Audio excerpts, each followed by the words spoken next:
Welcome. This is Larry D'Amico from the Chappaqua Library, and we are going to be exploring the work of Gabriele Munter. Um, this show that's coming up at the Guggenheim is, I believe, the largest show that's been done in the United States of her work. There are going to be 60 pieces in the show, and so basically, let's dive in. When I begin to paint, it's like leaping suddenly into deep waters, and I never know beforehand whether I will be able to swim. The next line after that was Kandinsky showed me the way to swim. um, so Munter was a German expressionist painter who was on the forefront of the Munich avant-garde in the early 20th century.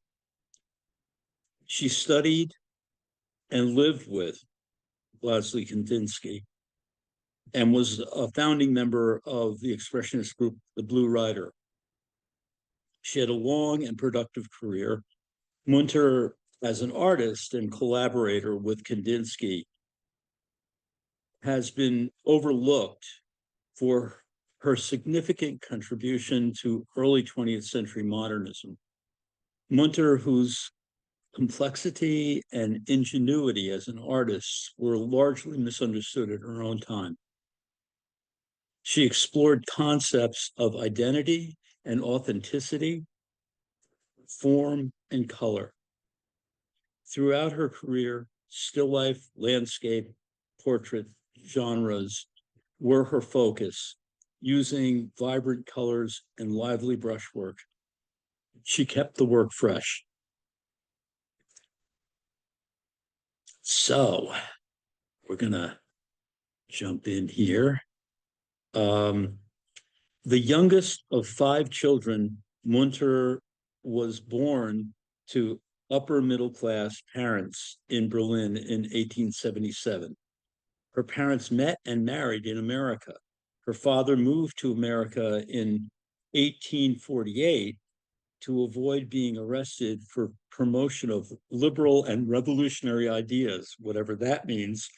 Um, he made a substantial fortune as a dentist. Following the outbreak of the Civil War in 1864, the family returned to Germany, which is where Gabriele was born. Um, she began to draw as a child. The family supported her desires to become an artist. As she was growing up, she had private tutors.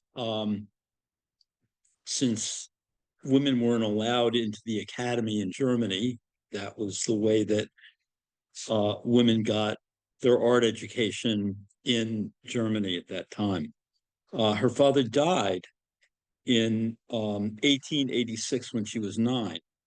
Her mother passed away in 1897. Gabriele was 20 and took an extended trip at that point, a 2-year-long tour of America with her sister Emmy. They visited relatives in Texas, Arkansas, and spent most of their time in Missouri. So what you see here on this page is basically drawings that she did while she was in America. So, basically she was 21, pushing toward 22. And someone gave her a Kodak box camera. And so she started taking all these photographs, and I'll show you more of those.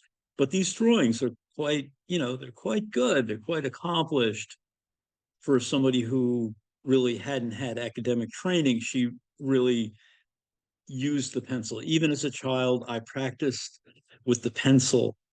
Specifically, I always drew faces. I made no effort to depict events and actions. Only permanence in appearance fascinated me.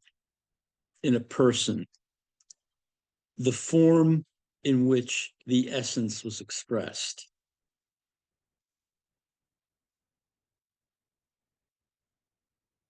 Okay, here's some more photographs from America, from their trip.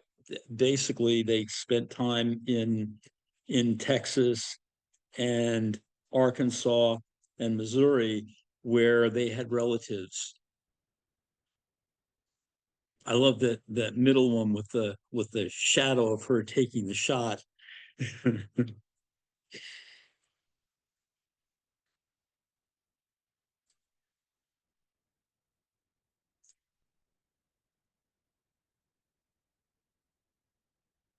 Connor returned to Germany in 1902. She began to study with Kandinsky at a school that he co-founded in Munich. At the time, women were not allowed to study at the art academy, but they really encouraged them to come to this school. Can't remember what the name of the school was now, but that's not that important. In 1903, they became romantically involved. So Kandinsky, who was, let's see, she was 24 at that point, he was 36, a married Russian immigrant. um, but he was very supportive of her from the get-go. He really recognized her talent. The middle picture is of her carrying one of her canvases, and there's Kandinsky in the lower left. Oh, right, excuse me, lower right hand corner. Um, she was raised in a household with both German and American influences due to the considerable time that both of her parents spent in the United States in the 19th century. She lived in France, Scandinavia, Tunisia for periods of time in her life.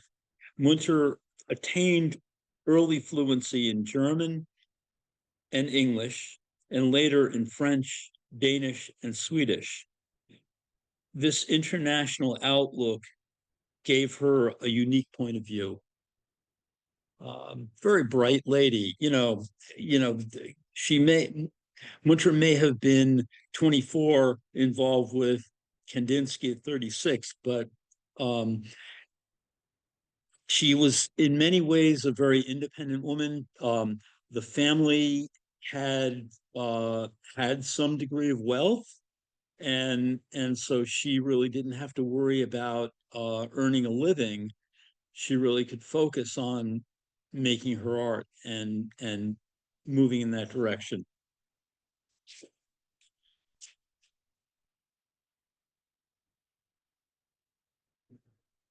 Winter did exert her own creative independence and stayed true to her figurative and the graphic language, even as Kandinsky's influences and motivations shifted.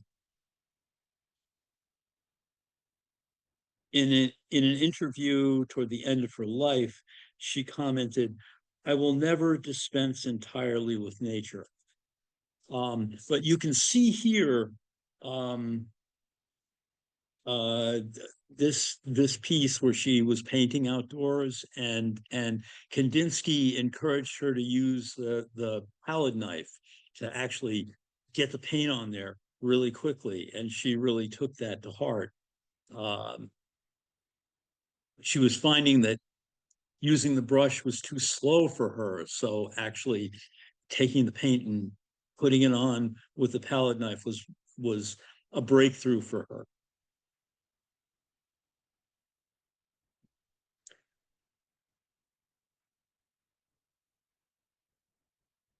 In this image, we can see how Munter drew the contour of the shoulder with a line that is continuous but interrupted by the texture of the support. The texture of the primed cardboard catches the brushwork, pieces of the brush. So you can see that in the section down below, the expanded view. So she drew the first line and then drew another line, more another more precise stroke, outlining the shape of the shoulder more accurately. The first line was finally covered over with new layers of color.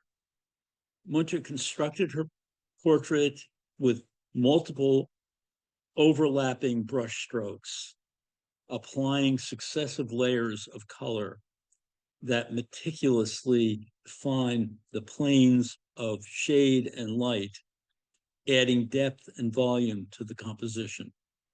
And I'm going to show you the next slide, which actually you can really see here how those short percussive strokes create volume, create tonal shifts. And I've got the arrows showing where these larger pieces are blown up from, below the eye and by the mouth. I love this, getting into the brushwork. Really, you can really see how lively the energy was in her work. Also, it goes all the way down to the panel. You see around the outside, you see that kind of brown. Um, that's really down to the cardboard. So she used to size it with probably rabbit skin glue. I'm not sure what she used to size it with, but to prevent the oil from sinking into the surface. What happens with that is the linseed oil will leach out and it'll leave a dark brown mark around the outside. So these were well sized panels before she painted on them. Okay, enough technical stuff. Let's get on. Um, in 1906, the couple arrived in Paris. She was enchanted and rented a home outside the city. Kandinsky, however, grew restless with the dominance of Impressionism in the city and planned his departure. Munter stayed on her own accord and took lessons from a printmaker. Munter embraced the lino cut.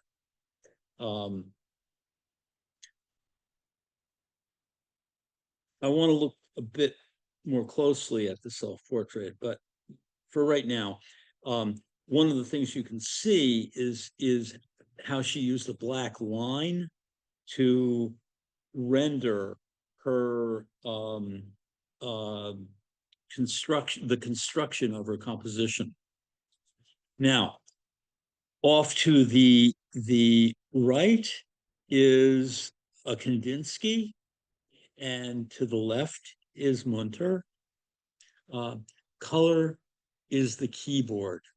The eyes are the harmonies. The soul is the piano with many strings. The artist is the hand that plays, touching one key or another to cause vibrations in the soul. So Kandinsky was really into this whole spiritual and art stuff. He was again another one of these theosophy guys. And he was rather um, I don't know exactly what the word would be. I think didactic might be the word, but he was um, very much a preacher of his particular point of view, and that worked well in some cases, but not in others. Uh, so let's see. Ah, schoolhouse, more no. Um,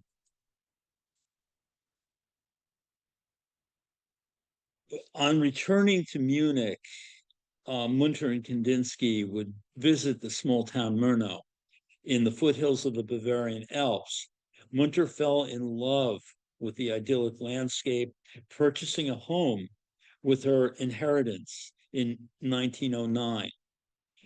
Today, it's known as the Munter House. It's a museum. Um, this period was professionally heady for the couple, with Kandinsky leading a new artists association in Munich, the precursor to the Blue Rider School. Um, Together, they transformed the home into a living work of art, painting folk motifs across the walls. And in 1910, Kandinsky finally divorced his first wife, who, basically they were childhood sweethearts and all that. So it was very hard for him to let go of that. He is engaged to Munter, but as we see, that was not all it was cracked up to be. Okay.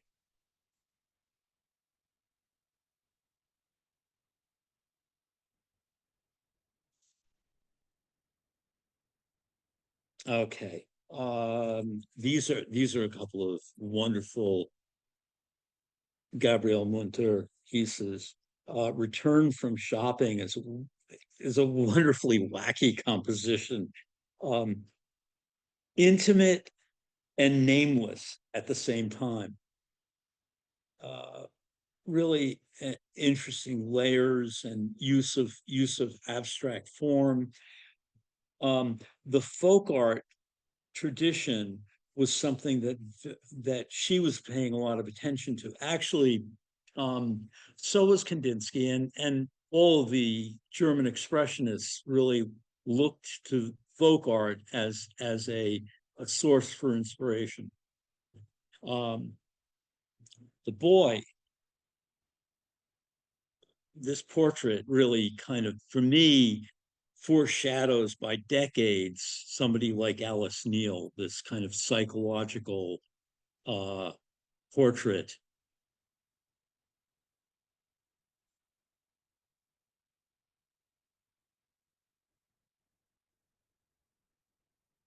Okay. And another one of Kandinsky's crews. This is a portrait of Paul Klee sitting before a table full of folk art objects and a wall full of probably Munter's paintings. Um, really interesting stuff. I mean, this is 1913. Um, Paul Klee and Kandinsky would both teach at the Bauhaus later on. The Bauhaus came into, let's see, it started in about 1918 and went into the 30s. Um, so they would have known each other. They probably met at um, at the Delaney's home in Paris, because I believe they were all there at the same time. And given Kandinsky's interest in abstract art, he would have sought out Robert and Sonia Delaney. I know that for a fact that he did. I don't know if they met Paul Klee there, or that was something that happened in Germany. Uh,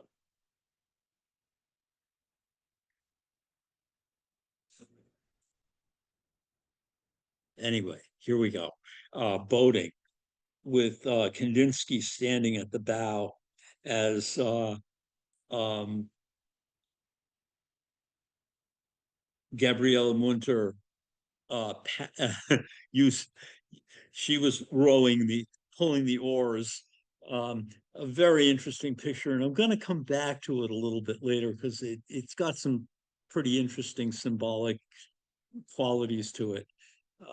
And then there's this portrait, this wonderful portrait of a young woman with a large hat. Um, these big simplified forms with um, gradient color in them. Um, very bold. But one thing that I'm going to say, unlike the male counterparts in the expressionist movement, there's a um, they are not violent paintings, whereas a lot of the German expressionists were really quite a punch in the face. It was really revolutionary art at that time. Um, so again, with that folk art motif, um, this is a munter. Um, Lovely, a little strange. But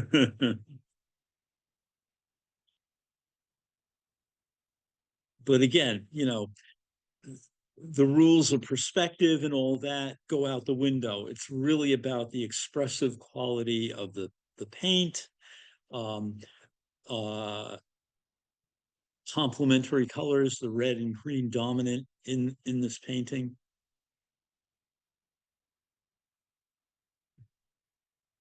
Uh,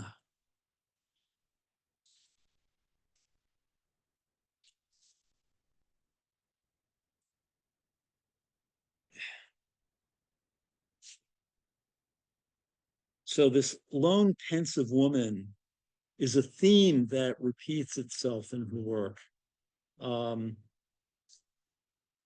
and then look at this really charming, wobbly still life. I'm reminded of the one of the other inspirations, which in Murnau, uh, Gabriele would have been exposed to the folk art tradition of reverse glass painting.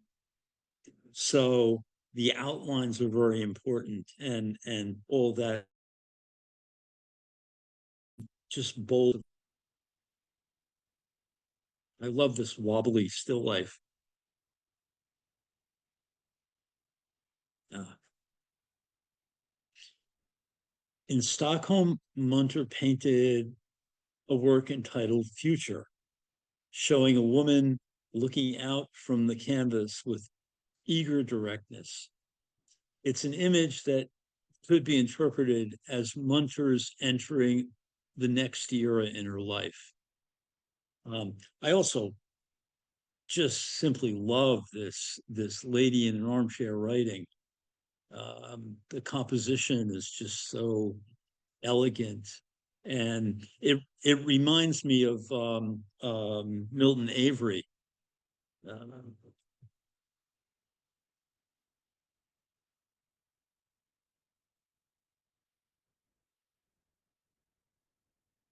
so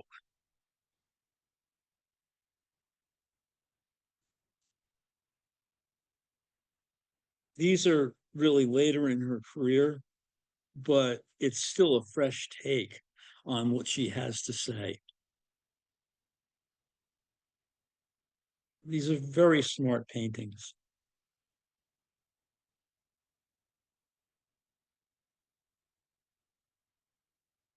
This wonderful still life spilling out, inviting us in, you know, that the ellipse is elongated in the foreground. So you're really, able to reach in there and grab yourself the teapot and pour yourself a cup of tea.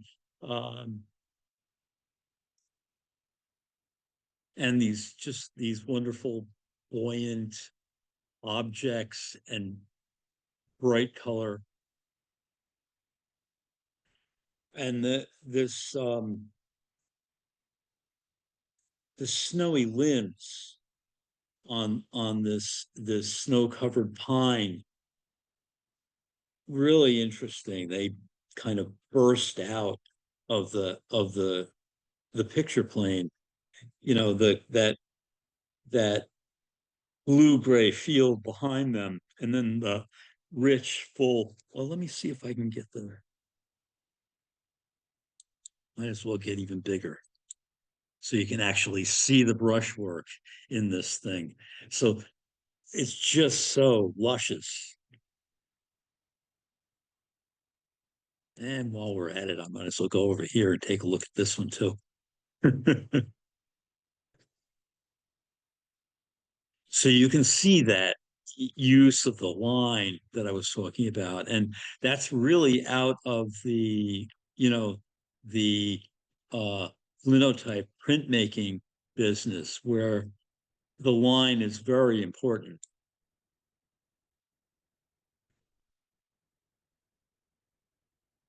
Okay. And this is heading on. This is 1934. I believe this is her sister, um, though I could be wrong.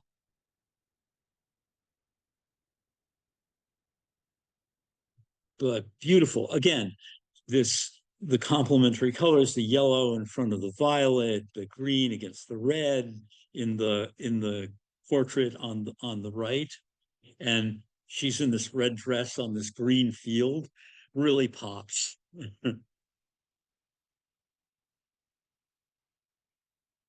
Wonderful sensibility. Just, she could draw. And these are a couple of late works. Still Life with Poppies from 1950, um, and Still Life in Front of Yellow House. So 53. She lived until 1962. So,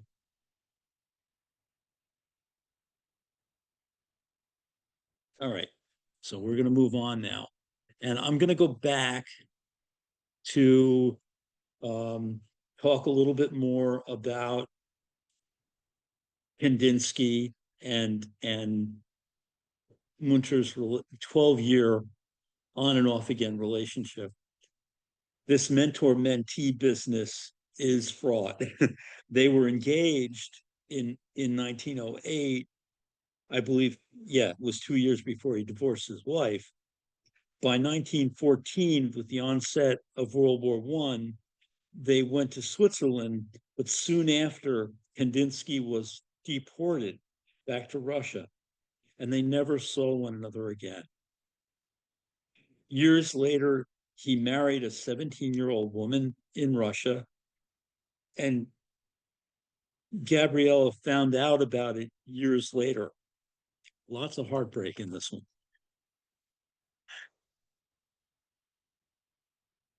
And here's the guy. Um, he he was a genius, but really didn't do so well with this relationship, and felt bad about it. Actually, there was an incident where he actually requested back some of the paintings that um, Gabriele was storing for him at the house in Murnau, and they went back and forth through lawyers, and he actually ended up acquiescing and letting her keep a bunch of the paintings. Um, and as I said, this boating piece, with what we know from what I just said about what happened in their relationship, those two characters that are sitting in between um, Gabrielle and Kandinsky take on a really different form, different symbolic meaning. Um, but beautiful painting nonetheless. And the piece on the right is quite remarkable also. Um, all right, so we're moving on. The Blue Riders School basically was this group. Um, uh, Tuletsky, this beautiful painting all the way on the left. His wife Werfkin, um, who actually was became good friends with Munter. And as a matter of fact, there's the Munter painting on the right is of her and her husband. Um, so Juletsky and Werfkin were married, um, and above are two tragic figures, August Macke and Franz Marc, both died in World War One. You see Marc 1916 and Macke 19, 1914. He died pretty much right away. Um, so, uh, and here is a Werfkin portrait that Munter did. Um,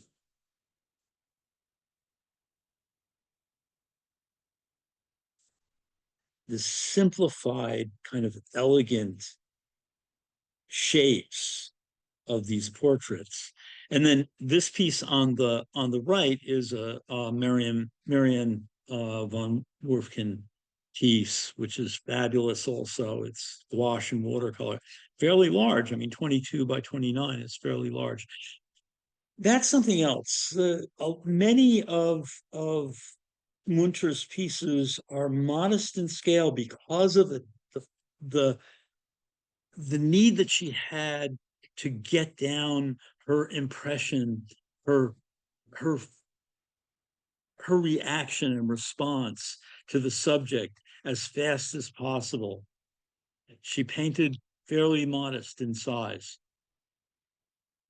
Probably one of the other reasons why she got passed over because it wasn't a monumental scale, but they're wonderful paintings.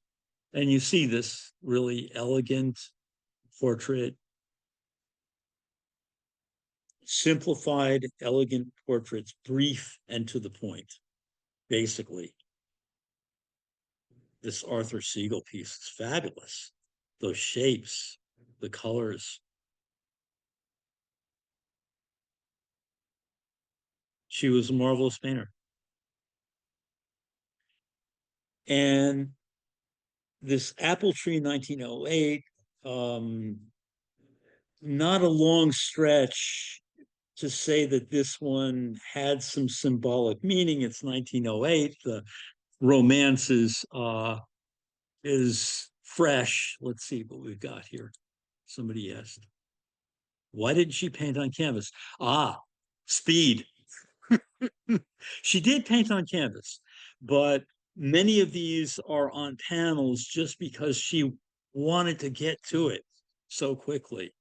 Um, Again, they are they were well primed, so they have maintained their color in many ways a lot better than many other artists who were painting on canvas but use slipshod technique.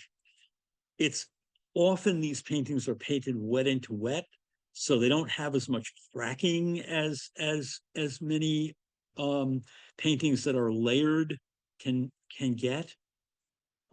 Okay, so this House with Apple Tree is in 1908. It's the flowering of her relationship with Kandinsky. She's overjoyed with Murnau. This is a wonderful experience she's having. And then we go to Farmhouse in the Rain, 1914. Looks pretty gloomy. So she actually did go into a depression after being abandoned by Kandinsky. Um,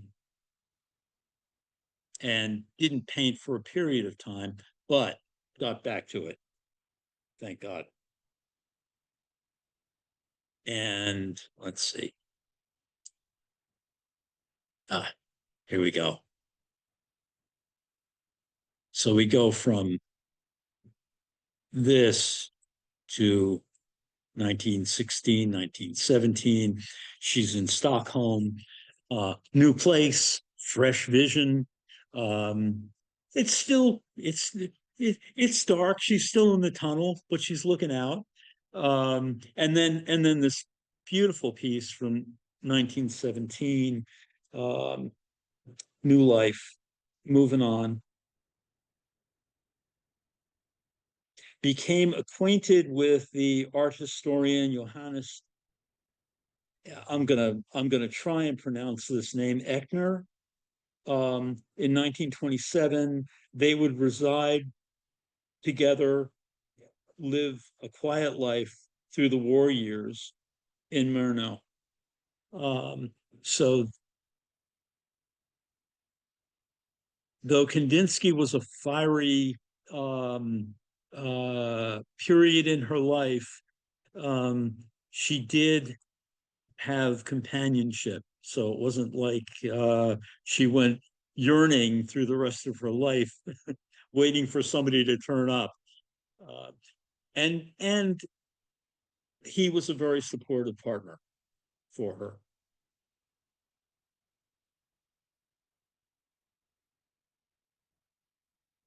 Okay, and here is the Munter House at Murnau. Beautiful. It's now a museum dedicated to her work. And look at the landscape; it's so beautiful.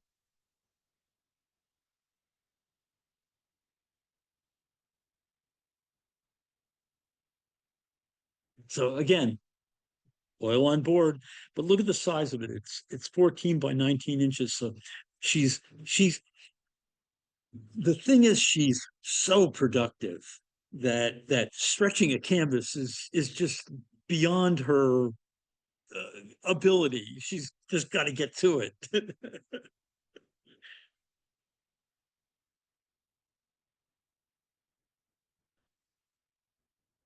Again, Stockholm. Um, this interior is so Matisse, but her own. Um, and then the letter, lovely, intimate scene. Um,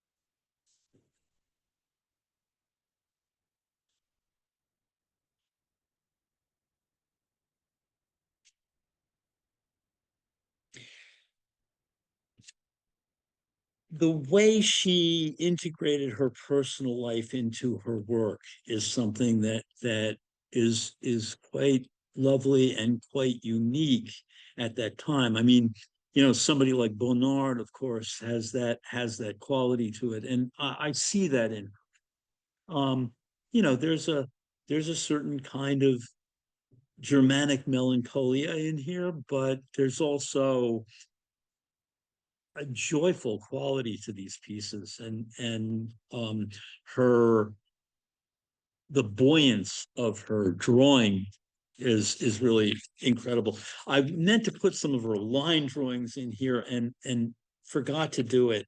Unfortunately, her line drawings are quite remarkable. Um,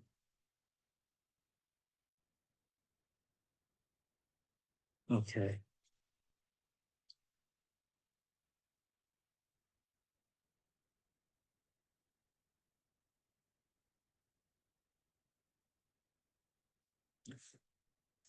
so again, woman in thought, uh, and this wonderful. She did tons of these still lives, and they're all these kind of wacky folk art kind of motifs.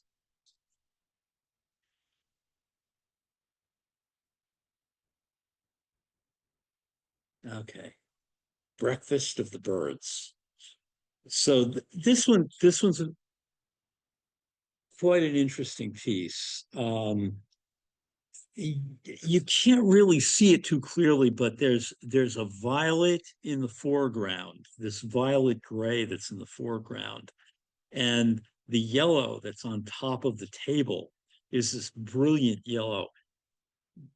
Some of the reproductions I've seen are the birds outside the window. The yellow in the wings is even brighter and more intense than the yellow that's in the tabletop. Um, but there's a meditative quality to it, along with the kind of melancholy. Um, but think of when this is. It's 1934. And she's in Germany, and the Nazi Party has taken over, and the German expressionist painters, for the most part, have been declared degenerate painters. They didn't take her away, but she was not supposed to be painting, and she painted and hid her paintings away. And her home was actually searched several times during the war, and they didn't find her work or the Kandinsky's that she had stashed away in the basement. I'm going to focus a little bit more on this piece. Um, so the focal point, the dead center of this piece is right on that window sash, and she's chipped a little bit. I'm going to say that that's Gabriele Munter that we're looking at the back of. She's tipped a little bit off to the right, and the birds are in that tree flaying out to the left. um, there's also this, if you see the little arrows that I've got, she's expanding out the the side of the table that is next to her head on the right, and pulling down the section of the table that's to her right also in the front. She's got this violet in the violet gray in the shadows in the foreground, and there's this violet gray out there out the window behind the birds.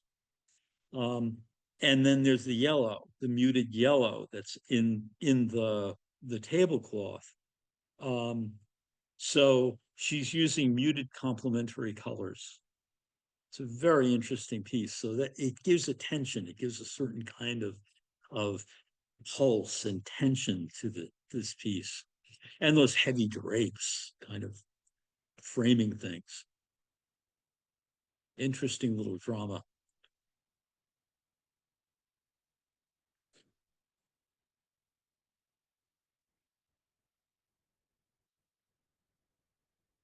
Uh,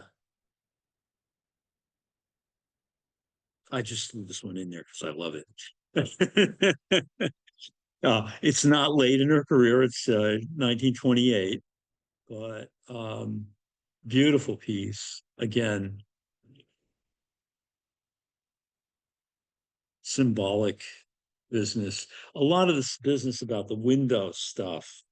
Um, Windows, mirrors in modernist painting, Bonnard, Matisse, Picasso, Max Beckmann all use windows or mirrors in their work as kind of interior exterior worlds. Um,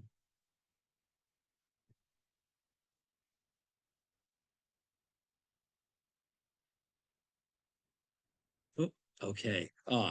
Now this was a painting that was 1935, 37, getting close to the war. There was, basically there's a whole series of these excavating things that were going on, which says something interesting about what she's thinking about, the excavation of German culture uh, at the time.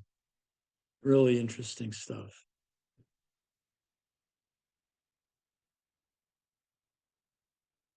Beautiful color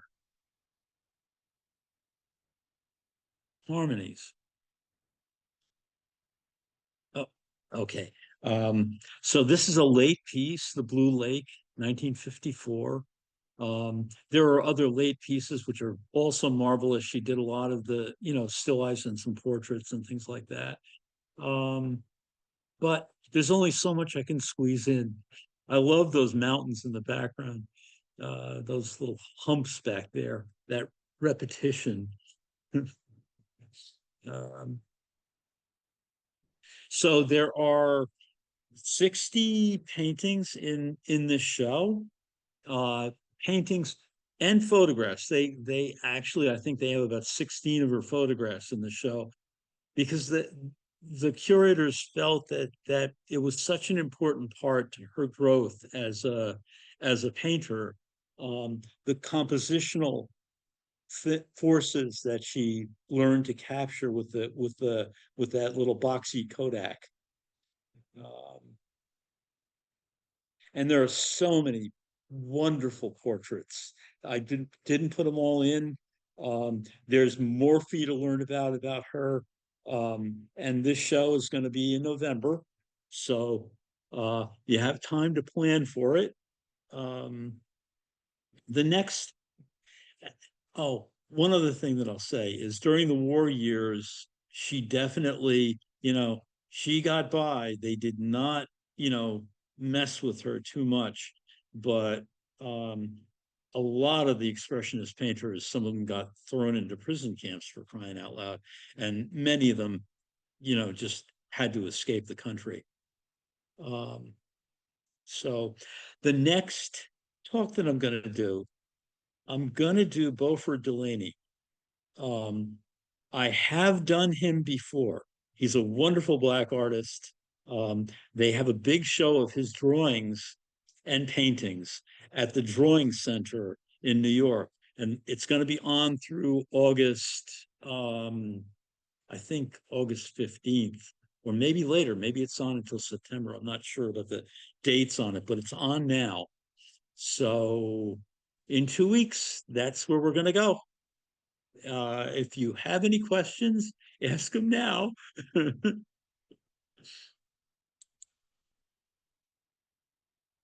All right. Well, let's see.